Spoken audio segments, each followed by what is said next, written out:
Kami dari kumpulan 10 telah membentangkan tajuk iaitu menganalisis komponen etika dan peradaban di Malaysia. Kami kumpulan 10 terdiri pada 3 orang ahli iaitu saya sendiri, Monica Anawin yang memegang nombor matrik di 202010939290.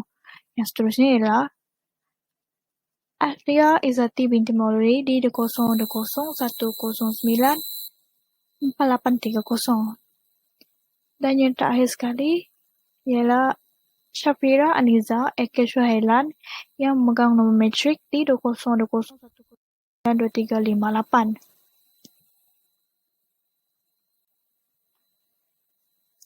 Seterusnya ialah panduan. Konsep etika dan peradaban yang menjadi kekuatan kepada pembentukan negara Malaysia berdasarkan perkembangan masa iaitu dari era pra-kolonial sehingga ke pasca-kolonial. Pengertian tentang pembentukan etika dan peradaban dalam masyarakat dikaji bagi meningkatkan penghayatan peradaban ke arah pemantapan kesepaduan nasional. Assalamualaikum warahmatullahi wabarakatuh dan salam sejahtera kepada semua. Saya Alia Izzati binti Mulyadi akan menyambung topik perbincangan kami pada hari ini, iaitu menganalisis komponen etika dan peradaban di Malaysia. Yang pertama, persekitaran geofisikal. Sesuatu etnik pasti akan mendiami sesuatu kawasan dengan melihat keadaan geografi kawasan tersebut. Begitu juga dengan etnik-etnik yang ada di Malaysia. Umum mengetahui bahawa Malaysia mempunyai persekitaran geofisikal yang strategik dan ia juga terletak berhampiran dengan garisan khatulistiwa. Sejak dahulu lagi, negara kita menjadi tempat persinggahan pedagang-pedagang dari tanah Arab, China dan India kerana kedudukannya di tengah-tengah jalan laut antara timur dengan barat. Seterusnya, ciri-ciri khas yang ada pada geofisikal di Malaysia ialah mempunyai iklim yang baik, terlindung daripada bencana alam dan sebagainya. Hal ini demikian kerana negara kita terletak di luar lingkaran api Pasifik dan laluan angin taufan, menyebabkannya bebas daripada gempa bumi, letusan gunung berapi dan tiupan angin taufan. Oleh yang demikian, ia telah menarik ramai pedagang dan etnik dari negara luar untuk menetap di negara kita atas keistimewaan yang ada di Malaysia. Maka dengan itu wujudlah pelbagai kaum di Malaysia yang terdiri daripada 3 kaum utama iaitu Melayu, Cina dan India. Manakala bagi wilayah Sabah dan Sarawak pula mempunyai pelbagai etnik peribumi seperti Iban dan sebagainya. Peradaban Malaysia mewujudkan peradaban majmuk hasil daripada penyerapan budaya yang pelbagai.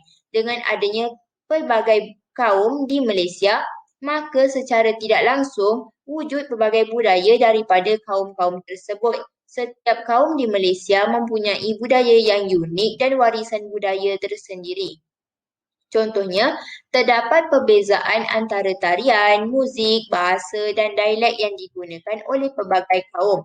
Seni tari merupakan sebahagian daripada budaya kita. Dalam masyarakat tradisional, tarian dipersembahkan semasa majlis keramaian. Budaya ini wujud sehinggalah ke hari ini. Walau bagaimanapun, terdapat tarian tradisional yang diubah suai mengikut perkembangan semasa. Tarian biasanya diiringi dengan muzik. Alat-alat muzik terdapat dalam pelbagai jenis dan berbeza mengikut kaum. Contohnya, tarian zapin, tarian singa dan sebagainya.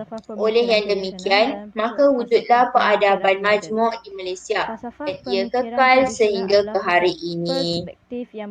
Seterusnya, ekonomi dan pasaran. Pada era pra-kolonial, ekonomi masyarakat Melayu adalah berbentuk sara diri dan hanya cukup untuk menampung keluarga. Seperti yang kita tahu, sebelum kedatangan British pada abad ke-19, masyarakat tempatan di Malaysia telah mempunyai sistem ekonomi mereka yang tersendiri, yang boleh dibahagikan kepada dua iaitu sistem ekonomi sara diri dan ekonomi komersial.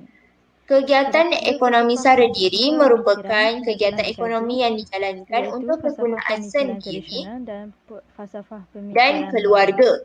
tanpa ada lebihan atau stok.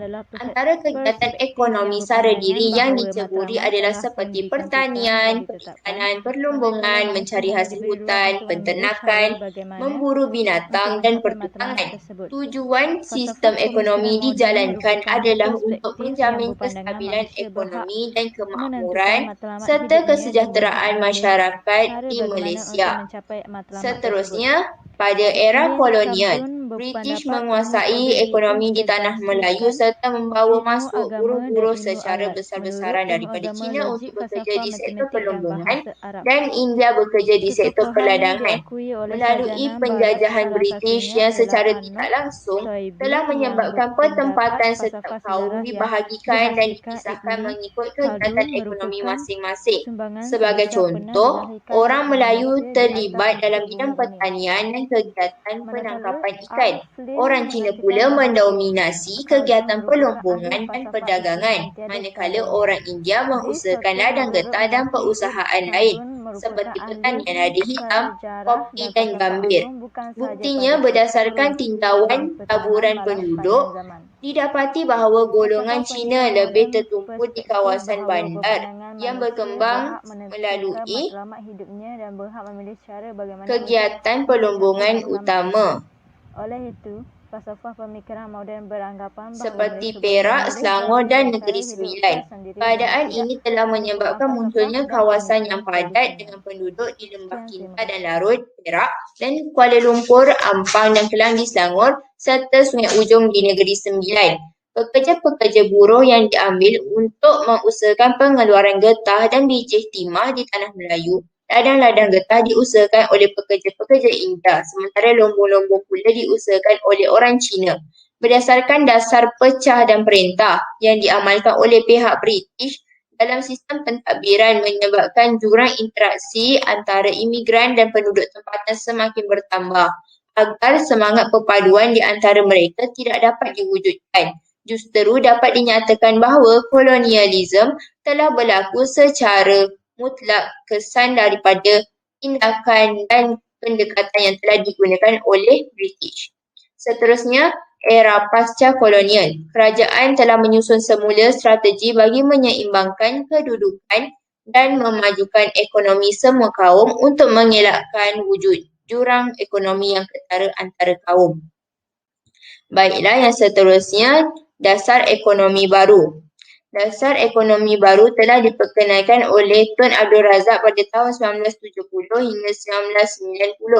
Hal ini demikian kerana pihak kerajaan menyedari kedudukan ketidakseimbangan sosioekonomi. Maka pihak kerajaan mengusahakan supaya satu pendekatan baru dalam rancangan pembangunan negara yang melibatkan program 20 tahun yang dikenali sebagai dasar ekonomi baru diwujudkan. Matlamat utama dasar ini diperkenalkan adalah bagi mewujudkan perpaduan negara dengan mengurangkan perbezaan ekonomi, sosial, kebudayaan, penempatan dan sebagainya. Seterusnya, prinsip dasar ekonomi baru adalah untuk menyeimbangkan kedudukan ekonomi untuk mengelakkan konflik antara kaum dan menyatupadukan masyarakat di Malaysia. Objektif dasar ekonomi baru adalah untuk menghapuskan kemiskinan semua kaum dan menyusun semula kaum tanpa mengikut sektor ekonomi tertentu. Oleh yang demikian, rancangan-rancangan pembangunan telah disusun dan dilaksanakan yang mana ia bersifat serampang dua mata. Antaranya ialah mengurang dan seterusnya membasmi kemiskinan dengan memperbanyakkan peluang-peluang pekerjaan kepada semua rakyat tanpa mengira kaum. Umum mengetahui bahawa kemiskinan merupakan punca utama yang dapat menimbulkan perasaan tidak puas hati dalam kalangan rakyat. Ia bukan sahaja terdapat di luar bandar tetapi juga di bandar.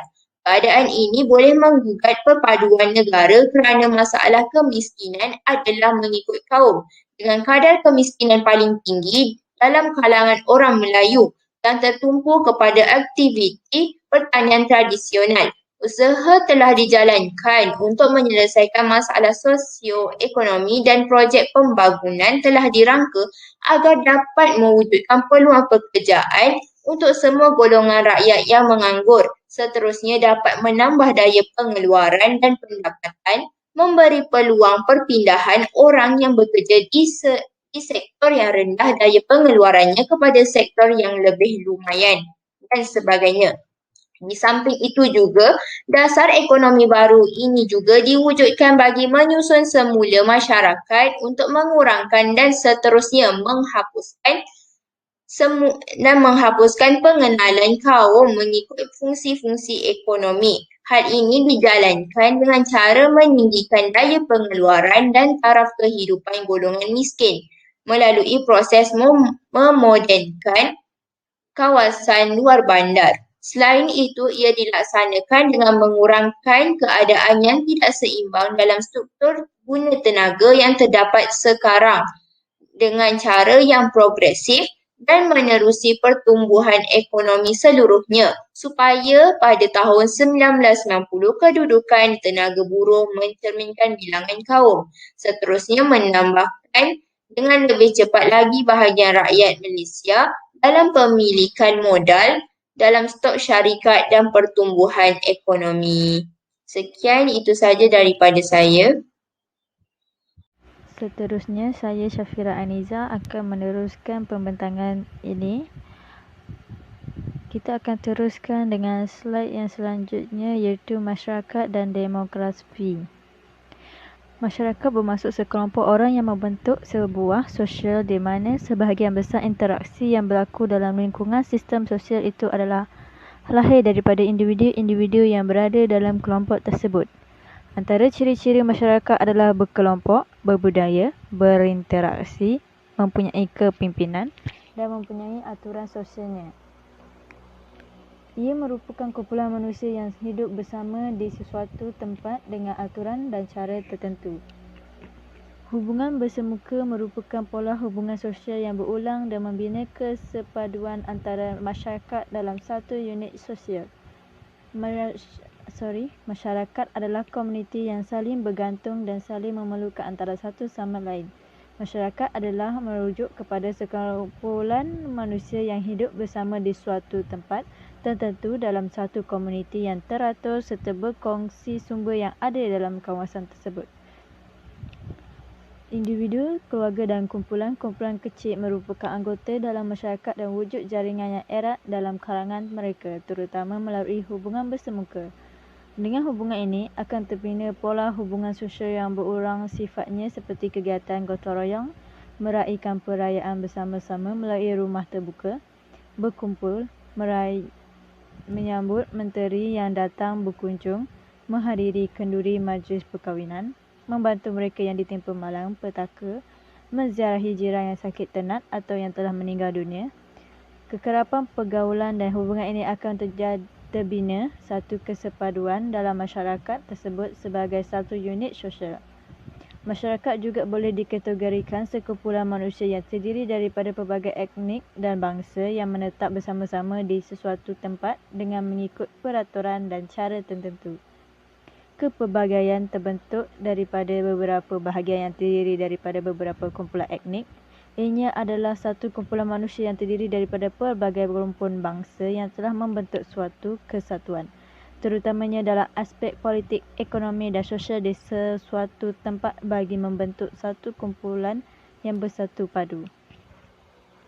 Selanjutnya adalah falsafah dan pemikiran.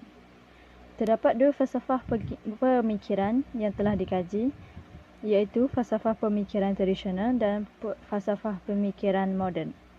Falsafah pemikiran tradisional adalah perspektif yang berpandangan bahawa matlamat telah pun ditentukan dan ditetapkan, manakala manusia hanya diberi ruang untuk memilih cara bagaimana untuk mencapai matlamat tersebut.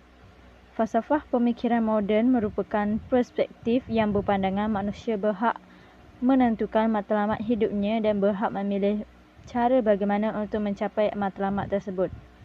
Ibn Khaldun berpendapat ilmu perlu diintegrasikan ilmu agama dan ilmu alat. Menurut ilmu agama, logik, falsafah, matematik dan bahasa Arab.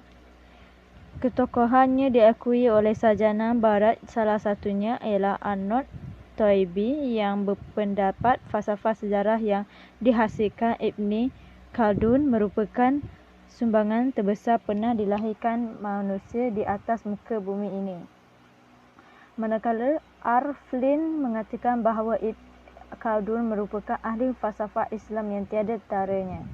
G. Shorten turut mengakui Ibn Khaldun merupakan ahli sejarah dan falsafah agung bukan sahaja pada kurun pertengahan, malah sepanjang zaman. Falsafah pemikiran moden perspektif bahawa berpandangan manusia berhak menentukan matlamat hidupnya dan berhak memilih cara bagaimana untuk mengecapi matlamat tersebut. Oleh itu, falsafah pemikiran moden beranggapan bahawa mereka boleh memilih gaya dan cara hidup tersendiri dengan tidak melupakan falsafah dan pemikiran tradisional. Kesimpulannya, pembinaan kesepaduan nasional amat dipengaruhi oleh globalisasi dan perkembangan teknologi maklumat yang kompleks. Oleh itu, perubahan yang berlaku dalam masyarakat dan pembangunan ekonomi telah membawa cabaran yang berbeza dalam memantapkan etika dan peradaban.